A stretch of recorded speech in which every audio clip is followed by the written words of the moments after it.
بسم اللہ الرحمن الرحیم۔ اللہم صلی اللہ محمد وعلی محمد۔ 14 تاریخ کا اگلا باب۔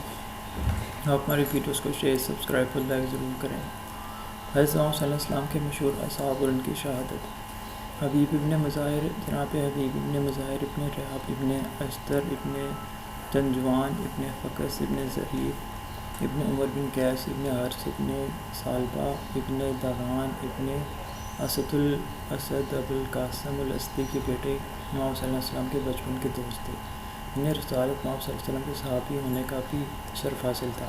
یہ اصحاب امیر المومنین میں بھی تھے اور ہر جنگ میں شریک رہے۔ انہوں نے کوفہ میں حضرت مسلم بن عقیل کا پورا ساتھ دیا اور یہ شہادت مسلم کے بعد کربلا کو باپیادہ روانہ ہو کر امام صلی اللہ علیہ وسلم کی خدمت میں پہنچے تھے۔ کربلا پہنچ کر انہوں نے پوری کوشش کی کہ بنی اسد سے کچھ مددگار لے آئیں، لیکن عمر سعد کے لشکر نے رستے میں مزاحمت کی۔ شب عاشور ایک شب کی مہلت کے لیے جب حضرت عباس گئے تھے تو حبیب بھی ساتھ تھے۔ نماز ظہر عاشوراء کے موقع پر حسین ابن نمیر کی بدکلامی کا جواب حبیب ہی نے دیا تھا، اور اس کے کہنے پر کہ حسین کی نماز قبول نہ ہوگی، حبیب نے بڑھ کر گھوڑے کے منہ پر تلوار لگائی تھی۔ پھر میدان میں مسلسل لوگوں سے لڑتے اور انہیں قتل کرتے رہے، یہاں تک کہ بدیل ابن حریم عقافی نے آپ پر تلوار لگائی اور بنی تمیم کے ایک شخص نے نیزہ مارا اور حسین ابن نمیر نے سر پر تلوار لگائی، اب گھوڑے سے گر پڑے۔ اس وقت ایک تمیمی نے سر کاٹ لیا۔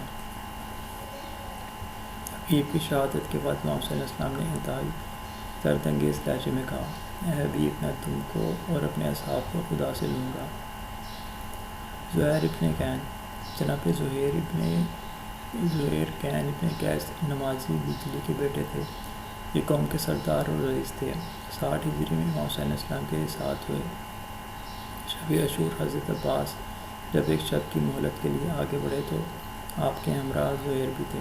امام صلی اللہ علیہ وسلم کی زندگی میں جب شیمت نے خیمے کے پاس آ کر اسے جلانا چاہا تھا تو جناب زہیر نے سے مقابلہ کر کے اس ارادے سے باز رکھا تھا، اور نماز ظہر کے لیے سعید کے ساتھ زہیر نے بھی محمد صلی اللہ علیہ وسلم کی حفاظت کے لیے سینہ تان دیا تھا۔